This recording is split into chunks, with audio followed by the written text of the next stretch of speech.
أعوذ بالله من الشيطان الرجيم بسم الله الرحمن الرحيم ألم يجدك يتيما فآوى ووجدك ضالا فهدى سورہ ضحا کی آیت نمبر 6 اور 7۔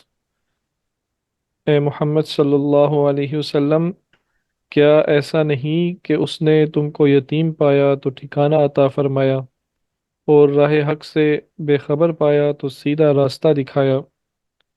بے شک ایسا ہی ہے، ماں باپ کی آنکھیں بند ہوئی تو محمد اللہ کی رحمتوں سے محروم نہ ہو گئے۔ یہ اسی کا فضل و کرم تھا کہ آپ کو ایسے دادا ملے جو آپ پر ماں باپ کی طرح مہربان تھے، پھر ایسے چچا ملے جنہوں نے کبھی یتیمی کا احساس نہ ہونے دیا۔ دادا عبد المطلب کا انتقال ہوا تو ابو طالب نے آپ کو اپنی پرورش میں لے لیا۔ یہ عبد المطلب کے بیٹے تھے اور اسی ماں سے تھے جس ماں سے آپ کے والد عبداللہ۔ اس طرح یہ آپ کے بالکل سگے چچا تھے۔ دادا نے اپنی موت سے پہلے ان کو آپ کا سرپرست بنا دیا۔ وصیت کر کے محمد کا ہر طرح سے خیال رکھنا، ان کی خیرخوائی میں کوئی کسر نہ اٹھا رکھنا۔ عبد المطلب کی کئی بیویاں تھیں، ان بیویوں سے 10 بیٹے تھے۔ ابو طالب نہ تو بھائیوں میں سب سے بڑے تھے اور نہ سب سے زیادہ مالدار، البتہ سب سے زیادہ باہمت تھے، شرافت میں بھی سب سے بڑھ کر تھے، طبیعت میں بھی بہت نیک تھے۔ پھر آپ صلی اللہ علیہ وسلم کے والد عبداللہ اور وہ بالکل سگے تھے۔ بقیہ بھائی دوسری بیویوں سے تھے، اس لیے کوئی تعجب کی بات نہیں اگر باپ نے یہ ذمہ داری ان پر ڈالی اور انہیں یہ وصیت کر گئے۔ عبد المطلب کی طرح ابو طالب بھی محمد کو بہت مانتے، ہمیشہ کلیجے سے لگا کے رکھتے، سوتے تو ساتھ لے کر سوتے، کہیں جاتے تو ساتھ لے کر جاتے۔ آپ کے آگے نہ ان کو اپنی جان کی فکر ہوتی نہ اپنے بچوں کی۔ ان کو آپ سے اس قدر محبت کیوں تھی؟ آپ دن رات ان کی نگاہوں کے سامنے رہتے۔ کہیں ایسا تو نہیں ہے کہ یہ ہم پہلے پڑھ چکے ہوں؟ مجھے لگ رہا ہے ہم پہلے پڑھ چکے ہیں شاید۔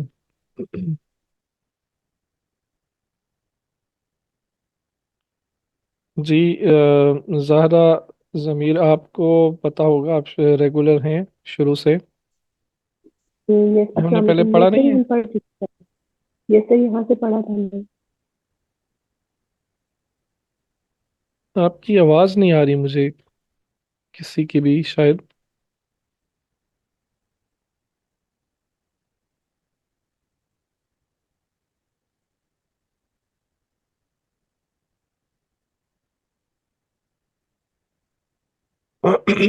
یہ ہم نے پڑھ لیا تھا، کیونکہ ایک جو نبی صلی اللہ علیہ وسلم نے شام کا پہلا سفر کیا تھا، وہ ہم پڑھ چکے تھے، تو یہاں سے ہم پڑھتے ہیں۔ ابو طالب محمد کو لے کر مکہ واپس آ گئے۔ بحیرہ نے جو کچھ کہا تھا وہ سب دماغ میں گونج رہا تھا۔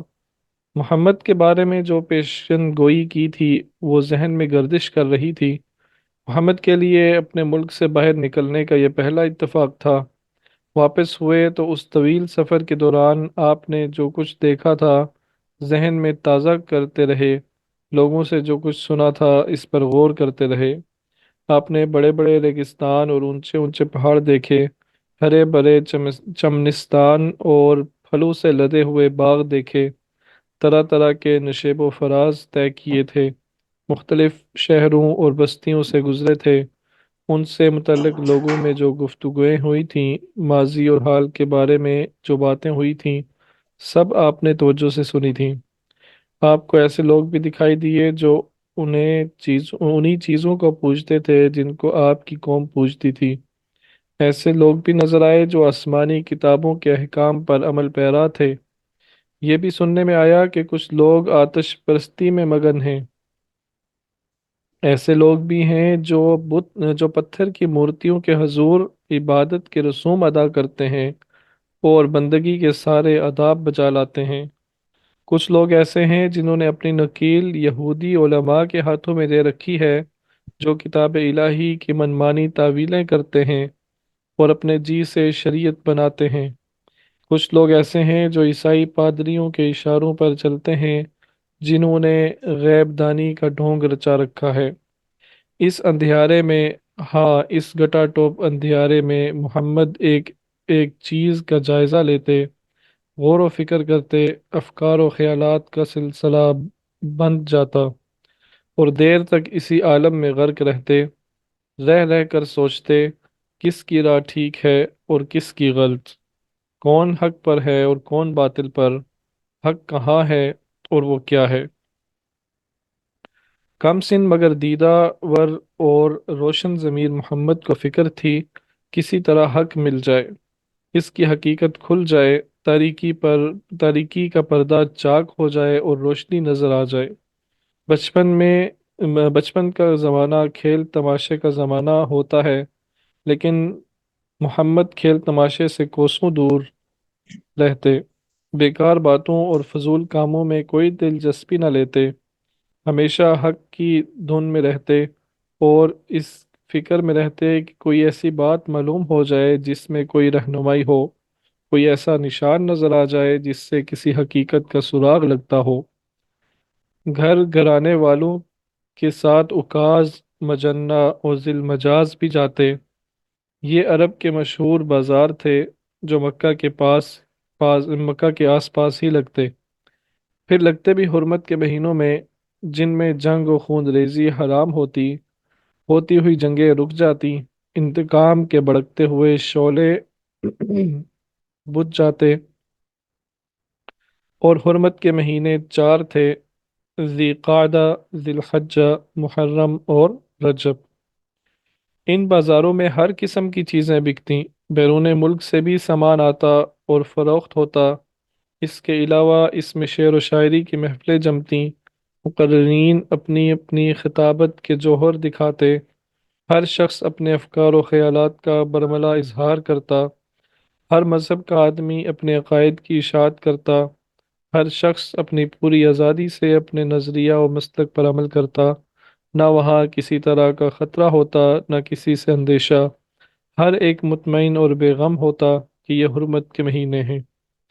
یہ بازار آدمیوں سے بھرے ہوتے، ان میں سے طرح طرح کے لوگ ہوتے، جگہ جگہ کے باشندے ہوتے، ہر طرف ایک چہل پہل ہوتی، ایک ہمہ ہمی ہوتی، ایسے میں آپ کو لوگوں سے ملنے جلنے کا، ان کے افکار و عقائد کو سمجھنے کا، ان کے قول و عمل کو پرکھنے کا بڑا اچھا موقع ملتا۔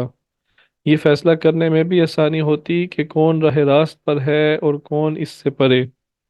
پھر جب آپ تنہائی میں ہوتے اور یکسوئی حاصل ہوتی تو ساری باتیں عقل کے ترازو میں تولتے، جو بات صحیح معلوم ہوتی ذہن نشین کر لیتے، جو غلط معلوم ہوتی اسے دور ڈال دیتے۔ 12 سال کی عمر میں آپ بکریاں چرانے لگے، اس سے غور و فکر میں اور مدد ملی، یہ آپ کا محبوب مشغلہ تھا۔ گھر والوں کی بکریاں ہوتیں، کچھ قبیلے والوں کی، ان کو لے کر دور ٹیلوں اور میدانوں کی طرف نکل جاتے، جہاں بکریوں کو آزادی سے چرنے کا موقع ملتا اور آپ کی روح کو پرسکون اور پرکیف فضا میسر ہوتی۔ وہاں فکر و نظر کے لیے، غور و تدبر کے لیے آپ کے سامنے ایک وسیع میدان ہوتا۔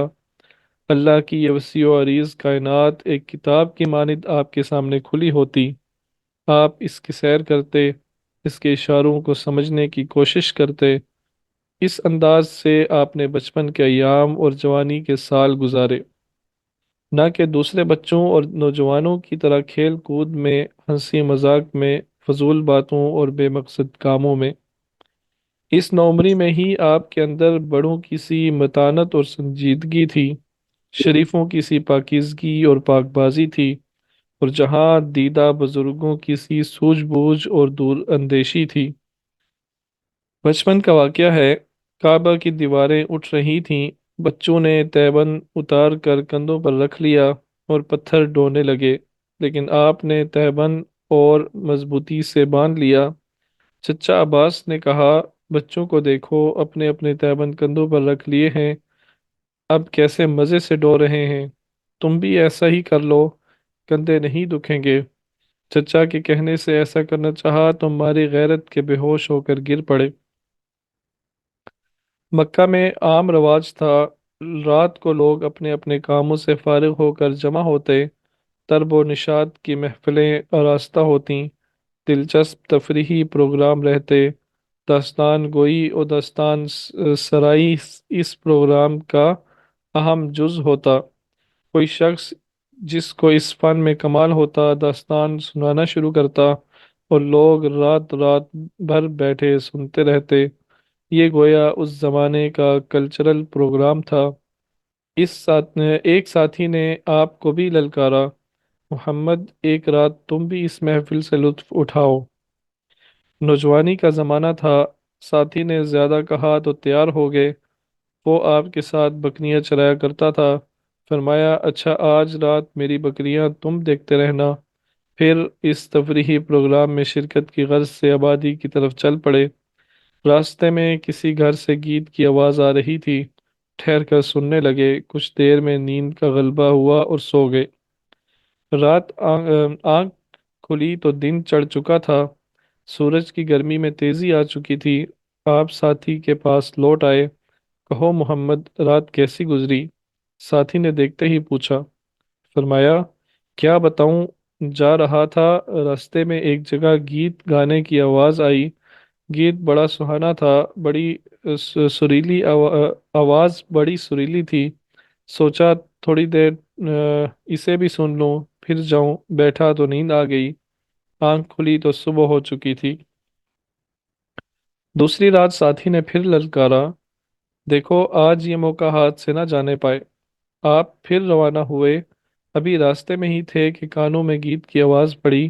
گیت بلا کا سہانا تھا، ایسا لگتا گویا آسمان سے آواز آ رہی ہے۔ آپ پھر سننے بیٹھ گئے، کچھ دیر میں نیند آ گئی اور سو گئے۔ پرانی نوجوانی میں بس دو پوری نوجوانی میں بس 2 بار اس قسم کا ارادہ کیا، مگر دونوں دفعہ خدا نے بچا لیا کہ تیری شان ان فضولیات سے بالا تر ہے۔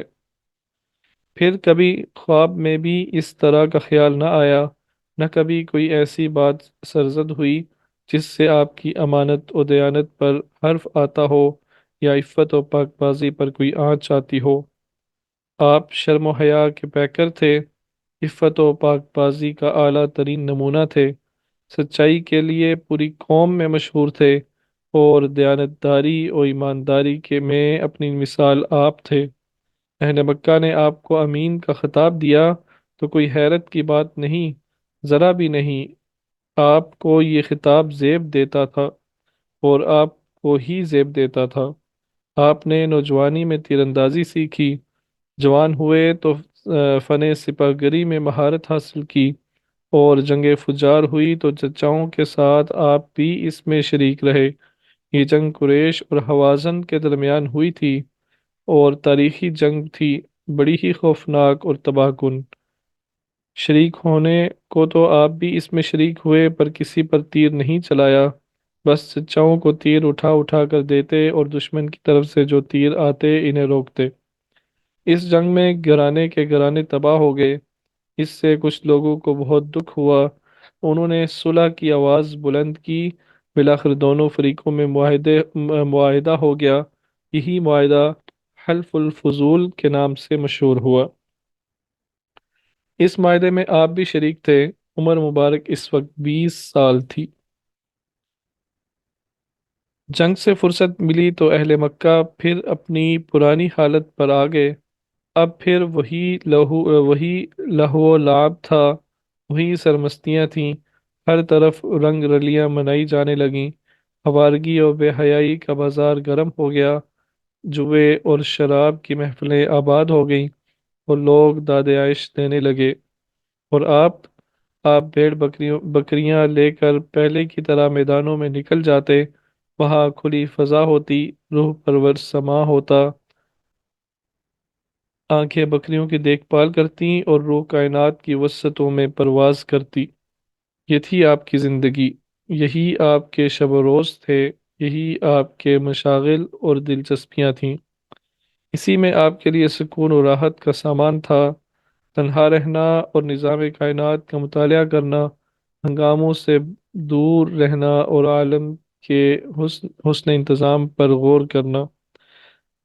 آپ کو بس بکریاں چرانے سے مطلب رہتا، صحرا کی فضا میں مزہ آتا، تنہائی اور یکسوئی میں آپ کے ذہن و فکر کی نشو و نما ہوتی، قلب و روح پر معرفت کا فیضان ہوتا، کائنات کے اسرار منکشف ہوتے۔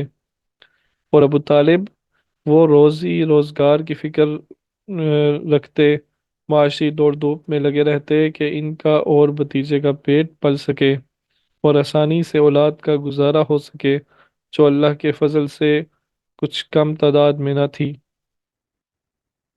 ایک دن ابو طالب کے پاس آئے، کہنے لگے، بھتیجے، تم جانتے ہو اپنی مالی حالت کیا ہے؟ ہماری پریشانیاں بہت بڑھ گئی ہیں۔ خدیجہ دوسروں سے اپنا مال دے کر تجارت کراتی ہیں۔ کہو تو تمہارے لیے بات کروں۔ اس وقت آپ کی عمر 23 یا 24 سال تھی۔ چچا، آپ جو فرمائیں سر آنکھوں پر۔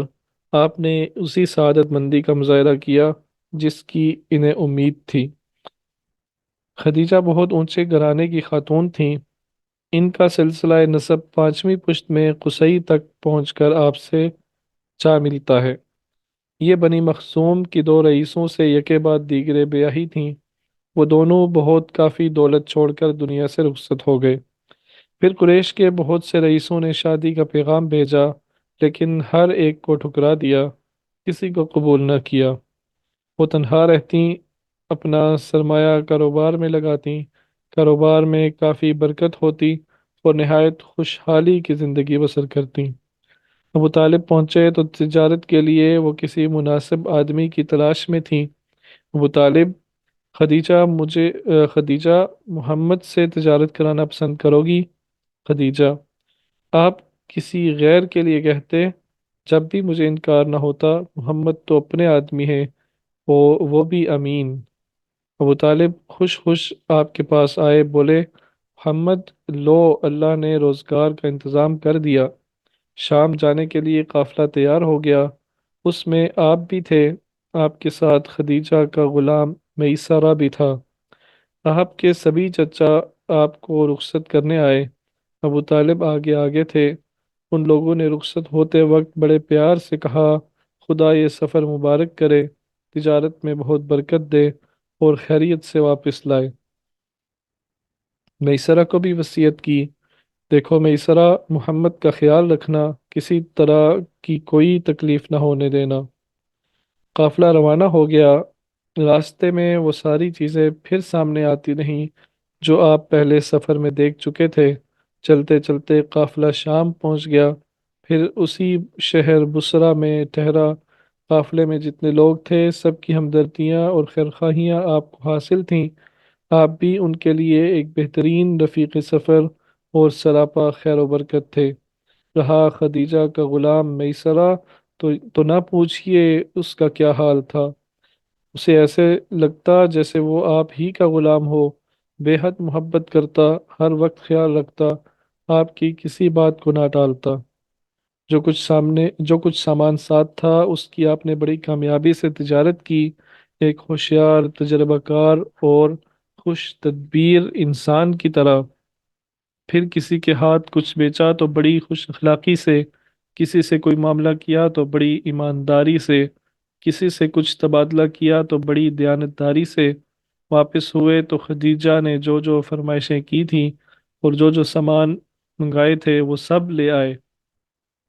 کیا کاروبار کی ان مشغولیتوں میں آپ کے معمولات چھوٹ گئے؟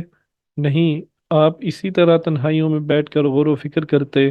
لوگوں کے حالات جدا جدا تھے، ان کے مذاہب مختلف تھے، ان کے عقائد ایک دوسرے سے الگ تھے۔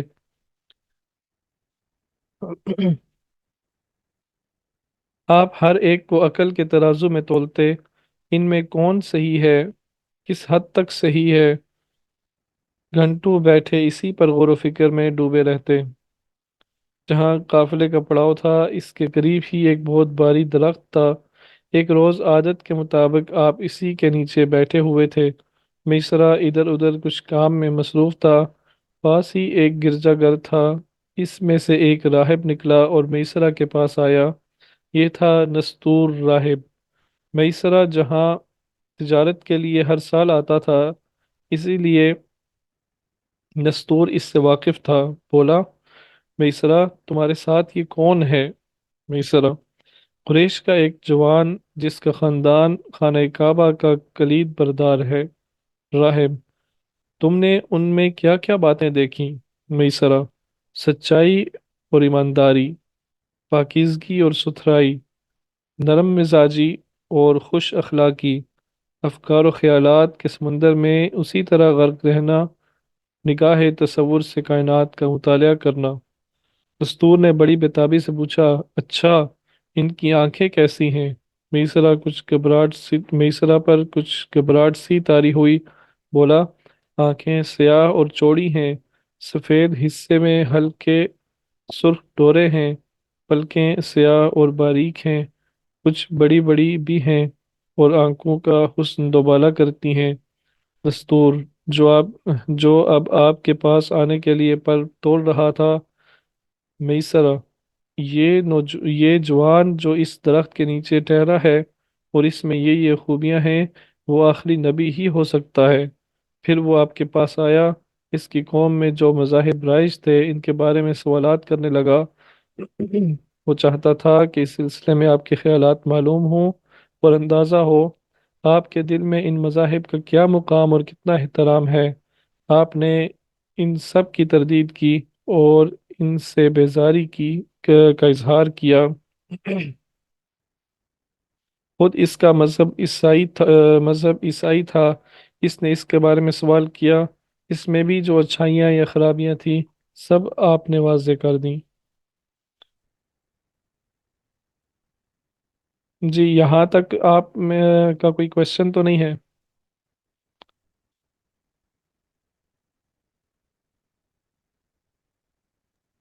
کوئی سوال ہے جی کسی کا؟ ٹھیک ہے. یا آپ لوگ سن بھی رہے ہیں یا میں اکیلا ہی ہوا سے نہیں ہی سن باتیں رہے کر رہا ہیں ہوں؟ سن رہے ہیں ٹھیک ہے. بس اسٹڈی ہو گئی، خاص سوال نہیں. آواز آ رہی ہے نا سب کو؟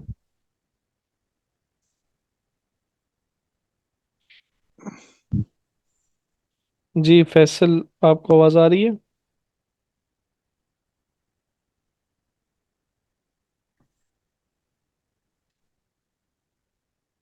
سوری فیصل نہیں، فہد. فہد، آپ کو آواز آ رہی ہے؟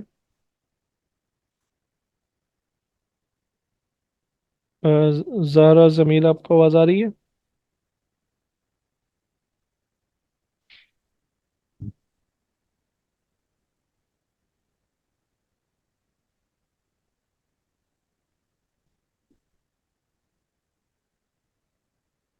صحیح. تو آج ہم یہیں پہ سٹاپ کرتے ہیں. تو ایک دو باتیں. ایک تو کوشچن آیا ہے کہ حضرت محمد صلی اللہ علیہ وسلم کا ریلیجن کیا تھا اسلام سے پہلے. تو یہ بات ذہن میں رکھیں کہ اسلام جو ہے نا، وہ مذہب ہے جو حضرت آدم علیہ السلام سے چلا آ رہا ہے. اسلام دین فطرت ہے کہ جو شروع سے ہی اللہ تعالیٰ نے انسانیت کو عطا کر دیا تھا، اور نبی کریم صلی اللہ علیہ وسلم اسی دین پر قائم تھے. اور اس میں بھی اگر آپ شریعت کی بات کریں تو اس شریعت پر قائم تھے جو ابراہیم علیہ السلام لے کر آئے تھے. اور جمہور علماء کی یہ رائے ہے کہ آپ صلی اللہ علیہ وسلم کے جتنے بھی والدین تھے وہ مطلب والد تھے، دادا تھے، پردادا تھے، وہ سب کے سب ابراہیم علیہ السلام کی اس شریعت پر قائم تھے جو ان تک پہنچی تھی، جو اس وقت تک ان کے پاس پہنچی تھی. وہ مشرک نہیں تھے، موحد تھے، اللہ تعالیٰ پر ایمان رکھتے تھے. ان پر ایمان یہ کئی جگہ پہ ظاہر ہوتا ہے. آخرت پر ایمان رکھتے تھے، اور یہی دین اسلام کی بنیادی چیزیں ہیں جو آدم علیہ السلام سے لے کے آج تک چلی آ رہی ہیں. ہاں، شریعت تبدیل ہوتی رہتی ہے. ٹھیک ہے جی. زہرا، ضمیر، یہ آپ کے سوال کا جواب تھا. اور اور دوسری بات یہ، ہاں اگر کوئی اور کویشچن ہو تو آپ پوچھ سکتے ہیں. اگر نہیں ہے تو پھر میں ایک اور بات کرتا ہوں کہ یہ جو غور و فکر کرنا ہے نا، آپ نے دیکھا کہ نبی صلی اللہ علیہ وسلم غور و فکر کرتے تھے، کائنات کے مظاہر میں غور و فکر کرتے تھے، لوگوں کے حالات میں غور و فکر کرتے تھے، ٹھیک ہے؟ تو یہ وہ عبادت ہے جو ہر نبی نے کی ہے۔ آپ نے دیکھا ہوگا ابراہیم علیہ السلام کے بارے میں قرآن کریم میں آتا ہے کہ انہوں نے ستارے کو دیکھا تو سوچا کہ یہ میرا خدا ہے، اور پھر وہ ڈوب گیا تو انہوں نے کہا کہ ڈوبنے والا تو میرا خدا نہیں ہو سکتا۔ پھر انہوں نے چاند کو دیکھا، وہ تھوڑا بڑا محسوس ہوا۔ پھر انہوں نے پھر جب وہ صبح کے ٹائم چاند کی روشنی بھی ختم ہو گئی، انہوں نے کہا کہ یہ تو میرا خدا نہیں ہو سکتا۔ پھر انہوں نے سورج کو دیکھا۔ تو اس طرح مطلب غور و فکر کرنا، ٹھیک ہے؟ تو یہ ہر نبی کی سنت رہی ہے، اور غور و فکر کرنا یہ آپ کہہ لیں انبیاء کے کاموں میں سے، انبیاء کی سنت میں سے ایک سنت ہے جو کہ ہمیں بھی کرنا چاہیے، ٹھیک ہے؟ آپ نے سنا ہوگا کہ نبی کریم صلی اللہ علیہ وسلم نبوت ملنے سے پہلے غار حرا میں جا کے عبادت کرتے تھے، سنا ہے نا آپ نے؟ تو یہ کیا عبادت کرتے تھے؟ جب جب نبوت ہی نہیں ملی تھی تو اللہ کو ہی نہیں پہچانتے تھے، تو نبوت کہاں سے؟ مطلب یہ تو پتا تھا نا خدا ہے، اللہ ہے، لیکن اللہ تعالیٰ کی صفات وہ تو اس وقت تک محو ہو چکی تھی۔ وہ اس زمانہ جاہلیت میں اللہ تعالیٰ کون ہیں، کیسے ہیں، کیا ہیں، یہ چیز تو بھول چکے تھے لوگ۔ ہاں، اللہ تعالیٰ پر ایمان رکھتے تھے کہ کوئی خدا ہے، لیکن وہ ایمان بھی متزلزل تھا۔ تو جب نبوت نہیں ملی تھی تو نماز بھی نہیں تھی، قرآن بھی نہیں تھا، اور کوئی ذکر و اذکار بھی نہیں تھا، تو کیا عبادت کرتے تھے؟ ٹھیک ہے، ہاں، یہ وہ غور و فکر تھا، ٹھیک ہے، وہ مراقبہ تھا، جسے انگلش میں آپ میڈیٹیشن کہہ سکتے ہیں۔ غور و فکر تھا، تدبر تھا، کائنات کے بارے میں سوچنا، اپنی ذات کے بارے میں سوچنا، اپنی ذات سے باہر چیزوں کے بارے میں سوچنا۔ تو یہ عبادت تھی نبی کی، اور یہ ہر نبی نے عبادت کی ہے، ٹھیک ہے؟ تو موسٹ امپارٹنٹ چیز جو ہے وہ یہ ہے کہ موسٹ امپارٹنٹ چیز جو ہے وہ یہ ہے کہ یہ عبادت، غور و فکر کرنے والی عبادت، یہ ہر نبی نے تب تک کی ہے جب تک اس تک حق پہنچ نہیں گیا، ٹھیک ہے؟ جب وہی مل گئی، جب حق عیاں ہو گیا، تو پھر وہ غور و فکر سے ظاہر ہے اب جس بارے میں غور و فکر کر رہے تھے وہ چیز تو مل گئی، تو اب وہ اس سے نکلے، اب وہ آگے بڑھے، اور وہ جو دعوت تھی، وہ جو وحی کے ذریعے سے ان کو دی گئی تھی، اللہ کی طرف سے پیغام دیا گیا تھا، جو فرض عائد کیا گیا تھا، اس کو لوگوں تک پہنچانے میں سرگرم ہو گئے۔ تو یہ نبی کریم صلی اللہ علیہ وسلم کی سیرت جو آج ہم نے پڑھی ہے اس کا لیسن ہے۔ اس کے بارے میں مزید اگر کوئی کوشچن ہو آپ کا تو پوچھ لیں، نہیں تو پھر آج کی کلاس ہم ختم کرتے ہیں۔ اس کی بس پریکٹس کرنی، باقی بہتر ہے، کافی بہتر ہے کل سے۔ ٹھیک ہے جی، انشاءاللہ پھر نیکسٹ ویک میں ملتے ہیں۔ السلام علیکم ورحمۃ اللہ وبرکاتہ۔